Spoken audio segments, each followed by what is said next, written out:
Oke, klik tombolnya dan mari kita mulai HOTS hari ini. Hai sahabat, selamat datang di HOTS, hiburan obrolan teropong Senayan. Untuk episode kali ini, aku ingin berbincang dengan anggota legislatif, yaitu orang yang spesial di Bangka Belitung. Yaitu ini ada Abang Bambang Patijaya. Beliau merupakan anggota Komisi 2 DPR RI, Dapil Kepulauan Bangka Belitung. Langsung saja. Hai Abang. Halo. Ya, bagaimana Bang kabarnya sekarang? Baik, kabar baik. Alhamdulillah. Ini Bang, boleh diceritakan sedikit perjalanan Abang dari waktu masih di Kepulauan Bangka Belitung sampai ke titik ini? Ya, jadi apa yang saya jalani sekarang ini merupakan suatu proses yang mengalir begitu saja. Jadi sebetulnya awalnya saya ini merupakan aktivis di dunia kepemudaan. Saya adalah Ketua KNPI Bangka Belitung tahun 2014-2017. Nah, kemudian pada suatu kesempatan di 2016 saya mengikuti pendidikan Lemhanas selama 7,5 bulan. Kemudian memang sebelumnya saya juga sudah aktif di Partai Golkar. Sebelumnya saya pernah menjadi sebagai bendahara umum di tahun 2014, ketika itu ketuanya adalah Bapak Hidayat Hassani. Nah, kemudian di zamannya Pak Hendra Polo saya sebagai salah satu wakil ketua. Nah, ketika memasuki Pileg 2019 kemarin, ada suatu proses yang saya pikir menggugah saya untuk terjun langsung ke dalam dunia politik, khususnya legislasi ini. Jadi sebelumnya saya ada mendirikan namanya Yayasan BPJ Peduli. BPJ Peduli itu artinya Yayasan Bersama Pastijaya Peduli, disingkat BPJ Peduli. Cuman kadang-kadang orang pikir BPJ Peduli itu Bambang Patijaya Peduli, nggak juga. Jadi sebenarnya Yayasan BPJ Peduli itu artinya Bersama Pastijaya Peduli, disingkat BPJ Peduli. Nah, ketika saya menjalankan kegiatan sosial lewat yayasan itu, saya ternyata banyak menemukan begitu banyak permasalahan-permasalahan sosial yang ada di masyarakat, khususnya di Bangka Belitung. Orang sakit, kemudian nanti orang susah sekolah, dan sebagainya. Dan akhirnya setelah berdiskusi dengan teman dan juga orang tua, bahwa jika ingin berkontribusi secara langsung kepada masyarakat di dalam bagaimana menguraikan permasalahan tersebut, maka salah satu jalan adalah bagaimana kita masuk di jalur legislatif. Nah, kita tahu bahwa legislasi DPR ini memiliki 3 fungsi: fungsi pengawasan, penganggaran, dan kemudian juga legislasi, membuat undang-undang. Nah, dari 3 peran fungsi tersebut, saya pikir saya bisa berbuat sesuatu, berbuat bagi masyarakat dari fungsi penganggaran, dari fungsi juga budgeting, penganggaran dan pengawasan itu. Masalah-masalah yang ada di masyarakat itu kita bisa cari solusinya. Nah, hal itulah yang meneguhkan saya kemudian untuk terjun secara langsung. Kemudian lewat mekanisme Partai Golkar, saya mendapat nomor urut 3 di dalam pileg kemarin, dan syukur kepada Tuhan, dengan perjuangan yang ada, saya dipercaya oleh masyarakat Bangka Belitung sebagai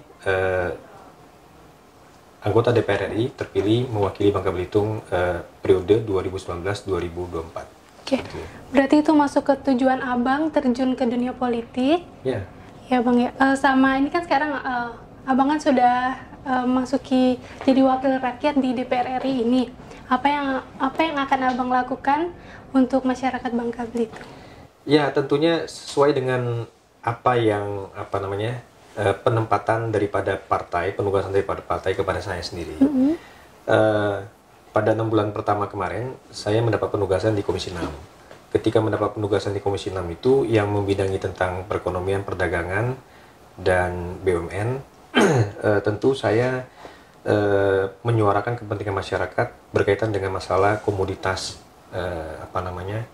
lada, kemudian juga komoditas pertimahan, dan itu saya juga mempertemukan Gubernur Bangka Belitung beserta jajaran stakeholder beraudiensi, melakukan rapat kerja dengan Komisi 6 pada saat itu.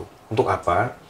untuk penyampaian aspirasi tentang masyarakat Belitung tentang bagaimana masalah pertimahan dan juga bagaimana menyangkut masalah perladaan. Sehingga kemudian Komisi 6 menyambut baik hal tersebut, kemudian membuat panja perdagangan komoditas dan juga menaruh perhatian di dalam bagaimana kontrol terhadap kinerja BUMN yang beroperasi di Bangka Belitung. Nah, ketika kemudian saya sekarang baru sebulan ini mendapat penugasan baru di Komisi 2. Komisi 2 ini mitranya adalah Kementerian Dalam Negeri, kemudian juga BPN, kemudian juga ASN, kemudian Pan-RB dan sebagainya. Nah, tentu ada hal-hal yang nanti akan saya serap ketika saya reses dalam waktu dekat ini, sehingga hal tersebut bisa kami carikan solusi apa yang ada di Bangka Belitung, seperti itu. Oke, kalau untuk mata pencarian warga Bangka Belitung itu lebih kemana sih, Bang? Jadi masyarakat Bangka Belitung ini unik, ya. Jadi nama provinsi kami ini adalah Provinsi Kepulauan Bangka Belitung. Tetapi ruang gerak ekonomi masyarakat belum berbasis kepada maritim atau belum berbasis kepada kelautan. Jadi ekonomi itu masih didominasi sektor pertambangan, dan kemudian kedua setelah itu adalah perkebunan. Jadi mungkin yang masih potensial untuk digarap, untuk dikembangkan di Bangka Belitung adalah sektor kelautan. Tapi tentunya ini secara simultan apa yang sudah berjalan pada saat ini di sektor perkebunan, di mana sekarang ini lada yang menjadi favorit bertahun-tahun harga lagi terpuruk. Nah, kemudian sawit merupakan komoditas yang cukup favorit belakangan ini, mulai naik di mana-mana orang menanam sawit. Nah, kemudian ada lagi karet yang harganya tak kunjung membaik. Nah, kemudian belakangan ada lagi pengembangan varietas baru, yaitu penanaman singkong untuk kebutuhan pabrik tapioka seperti itu.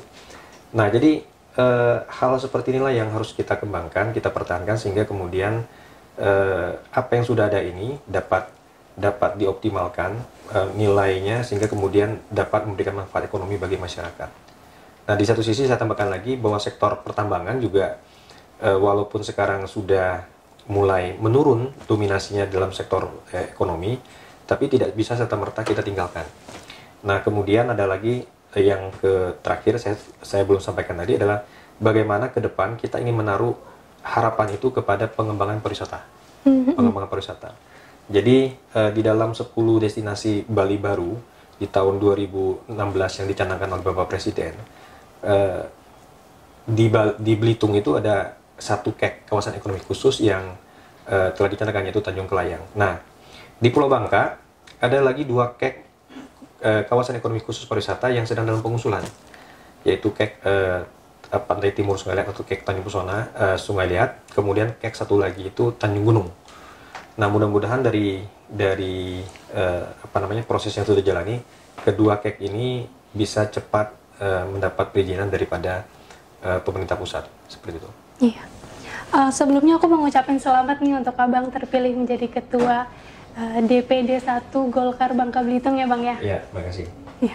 Sama ini nih satu pertanyaan terkait dengan Golkar. Apa yang akan Abang lakukan ke depannya untuk Golkar di Bangka Belitung?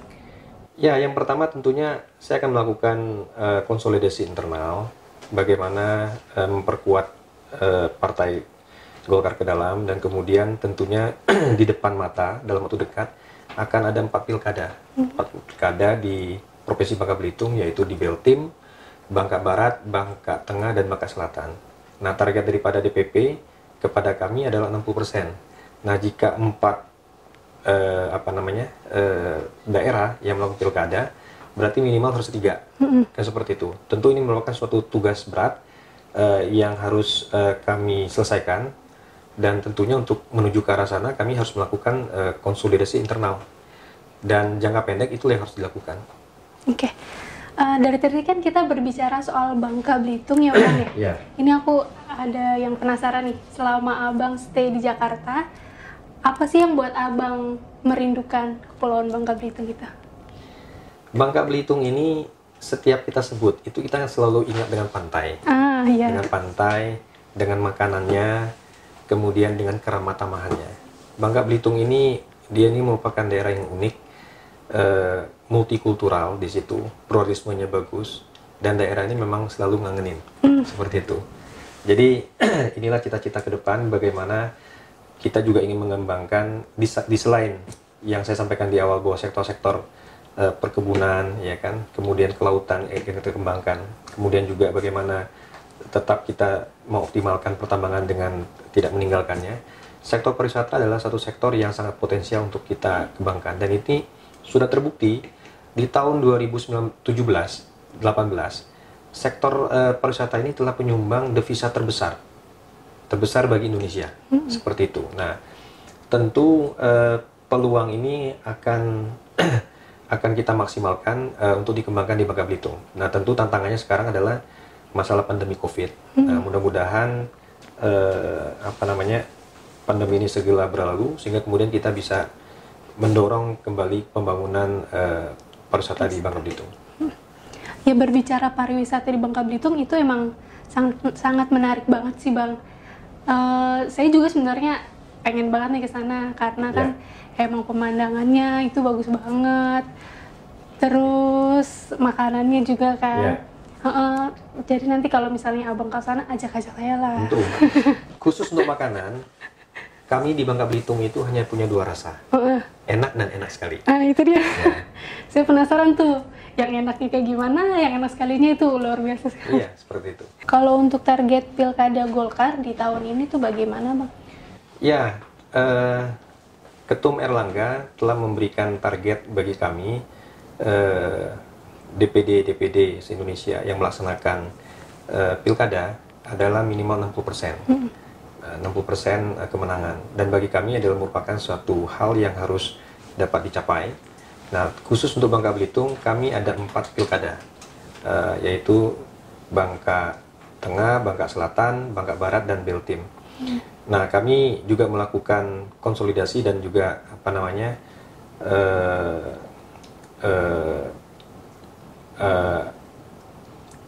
komunikasi politik dengan partai-partai lain, membentuk koalisi seperti itu. Mudah-mudahan pada semua pilkada yang dijalankan di Bangka Belitung, keempatnya kader Golkar tampil, apakah itu sebagai calon bupati atau sebagai calon wakil bupati. Nah, tentunya ini merupakan kerja keras bagi kami untuk memenangkan pilkada ini, dan tentunya bagaimana kami mempersiapkan diri menuju Pileg Pilpres 2024 seperti itu. Abang, saat ini kan Bapak Erlangga dipercaya oleh Presiden Jokowi untuk menjadi tim penanganan COVID dan pemulihan ekonomi. Ini menurut Abang bagaimana? Ya, menurut kami Bapak Jokowi telah membuat suatu keputusan yang tepat bagaimana menunjuk Bapak Erlangga sebagai Ketua Tim Penanganan COVID-19 dan juga Pemulihan Ekonomi Nasional. Ini menunjukkan kompetensi beliau, kemudian juga bagaimana penguasaan beliau terhadap permasalahan yang ada. Nah, mudah-mudahan dengan penugasan lewat Perpres yang baru saja ditandatangani tersebut, ini dapat mensinkronkan semua upaya-upaya penanganan daripada penyelesaian pandemi COVID-19 ini di Indonesia, dan khususnya bagaimana langkah-langkah penanganan pemulihan ekonomi. Mudah-mudahan kita akan segera bangkit, kemudian berlari menuju pertumbuhan ekonomi yang sangat tinggi. Lebih baik. Ya udah, mungkin itu aja ya Bang obrolan kita hari ini. Oke. Sahabat, sampai di sini aja untuk episode HOTS hari ini. Jangan lupa di like, subscribe, dan follow juga akun Instagram @teropong_Senayan sama akun Instagramnya Bang. Ya, akun Instagram saya adalah @bambang_patijaya. Sama akun Instagram saya juga ya, @detimeiga. Jangan lupa. Terima kasih sudah menonton video ini. Dadah, sampai jumpa. Oke, jangan lupa klik tombolnya dan sampai jumpa lagi di HOTS berikutnya.